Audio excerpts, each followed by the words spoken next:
Dear students, நம்ம already electrostatics ரிவிஷன்ல ஒரு சில क्वेश्चन எலக்ட்ரோஸ்டாட்டிக்ஸ்ல பார்த்திருக்கோம். and next பாத்தீங்கன்னா உங்களுடைய டெஸ்ட்ல 12th क्वेश्चन நம்ம டிஸ்கஸ் பண்ணிட்டு and எலக்ட்ரோமேக்னெட்டிக் வேவ்ஸ் இந்த வீடியோஸ்ல நம்ம பார்த்திரலாம். ஓகே 12th क्वेश्चनல கிராஃப் தான் சொல்லிருக்கான். கிராஃப் வந்து based on potential அப்படினு கேட்டிருக்கான். see எப்பவுமே spherical cell அப்படினு எடுத்துக்கிட்டீங்கனாலே இதுதான் ஒரு confusable thing. inside அப்படினு பாருங்களேன். insideனா electric field 0 but V is constant. V is constant throughout. அப்போ first inside centerல இருந்து சென்டர்ல கூட 0 அதனால இந்த இடத்துல இருக்கும். அப்போ ஒரு particular distance வரைக்கும் கான்ஸ்டன்ட்டா வரும்.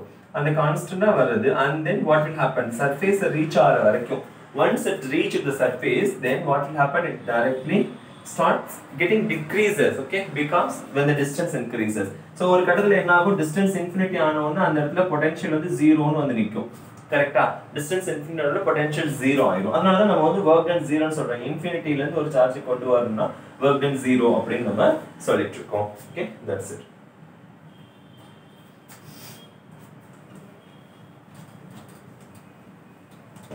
ஓகே. இப்போ இதே சார்ஜ் நெகட்டிவா இருந்துச்சுனா என்ன ஆகும்? நெகட்டிவ் சார்ஜ்னா பொட்டன்ஷியல் வந்து இப்படி இருக்கும். ஓகேவா? இறங்கி வந்து இப்படி போகும்.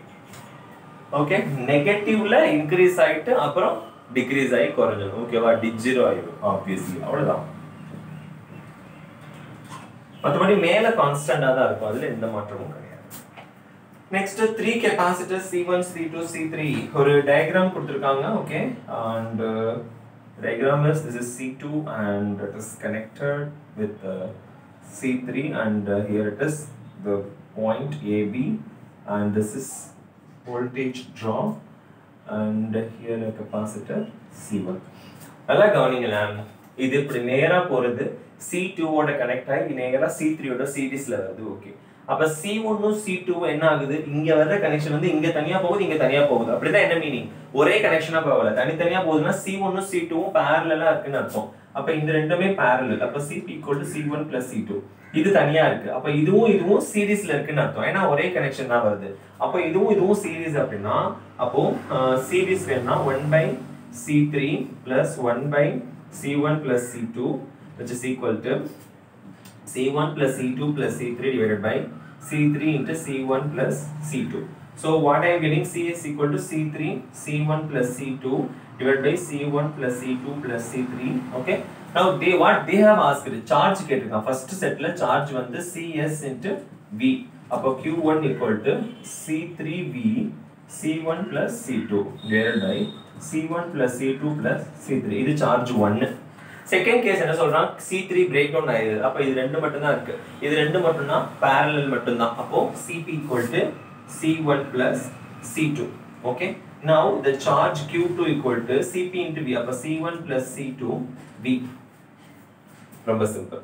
இப்போ ரெண்டு சார்ஜுக்கு இடையில உள்ள டிஃபரன்ஸ் அப்ப Q2 - Q1 equal to C1 C2 into V minus C3V C1 + C2 divided by C1 + C2 + C3.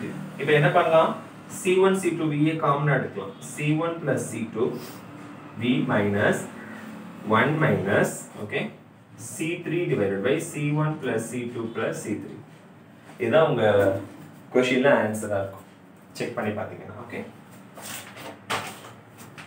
Next, a parallel plate air capacitor has a capacitance C. When it is half filled with a dielectric constant 5, the percentage increase in the capacitance. அடுத்த question ரொம்ப ஈஸியான ஒன்னு தான்.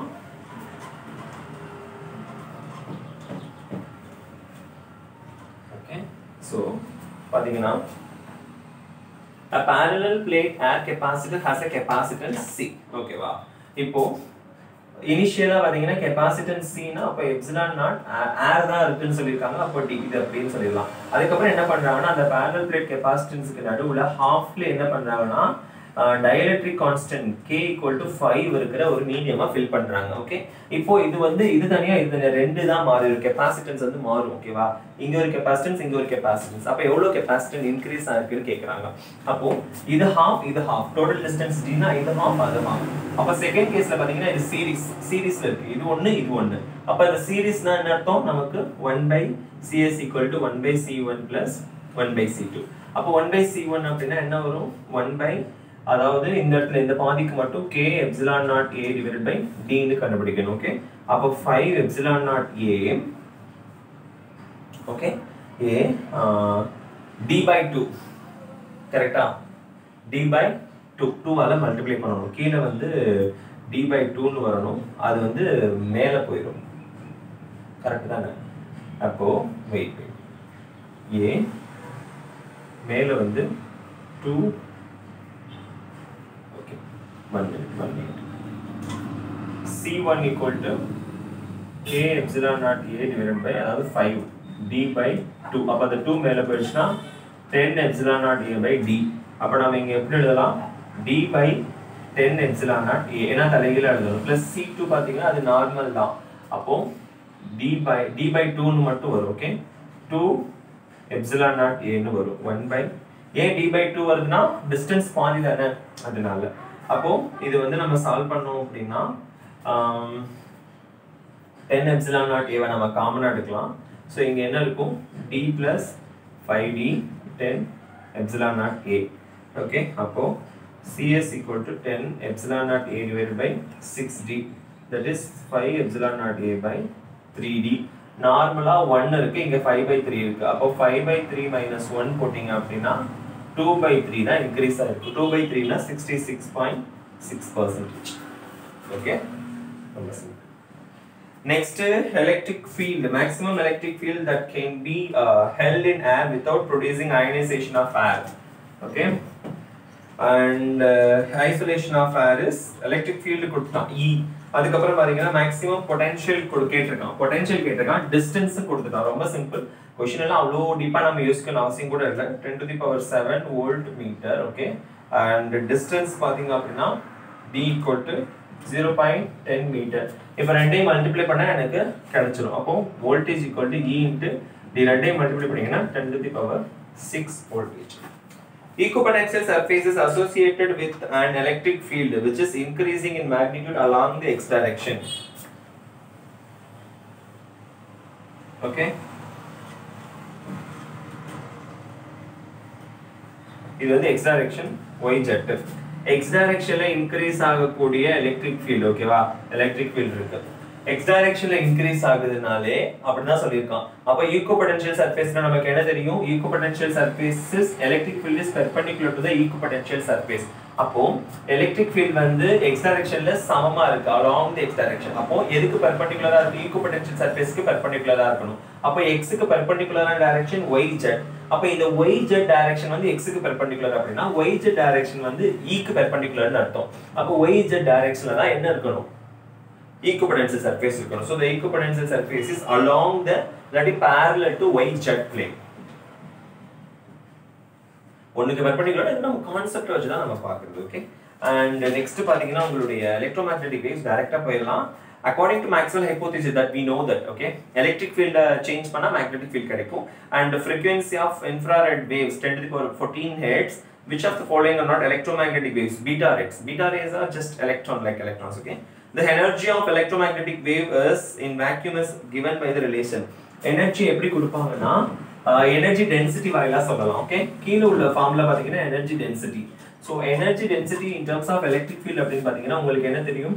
small u equal to electric field ன்னு தெரியுமா? Similarly அந்த இடத்துல magnetic field ல என்ன வரும் அப்படினா b square divided by 2 mu naught அவ்வளவுதான்.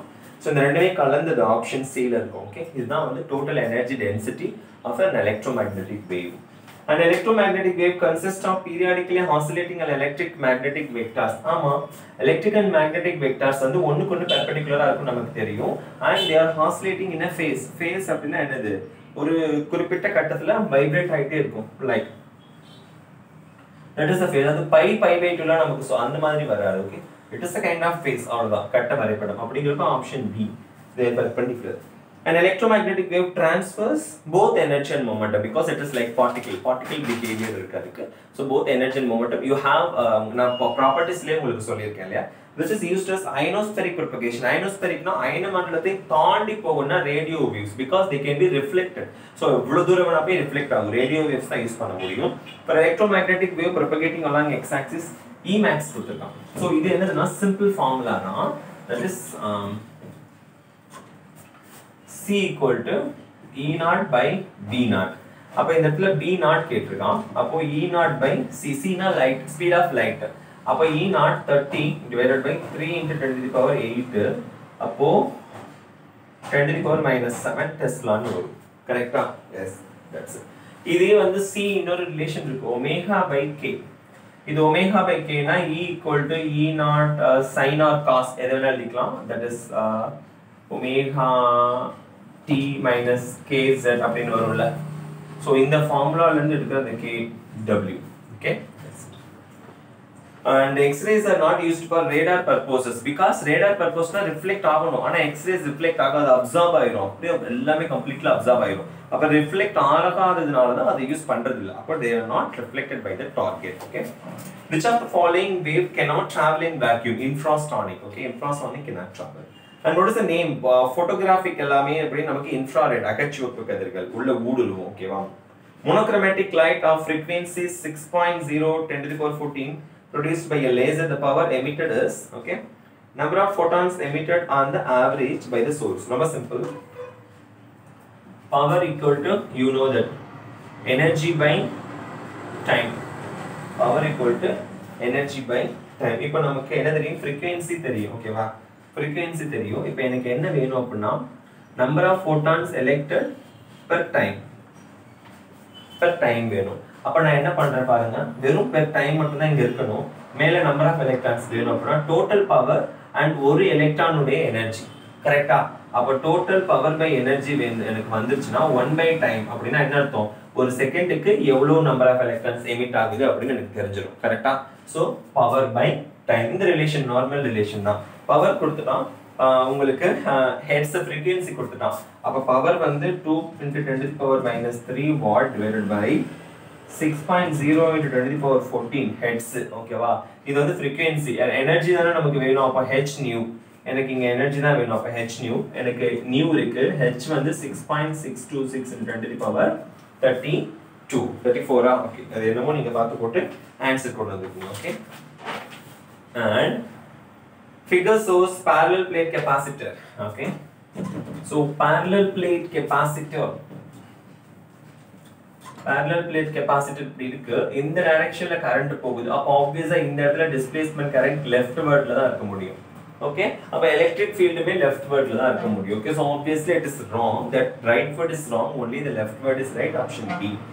Ozone layer block the radiation less than 3 into 10 to the power minus 7 meters. So these are the electrostatics and electromagnetic waves, and we will deal in the optics in a separate video. Thank you.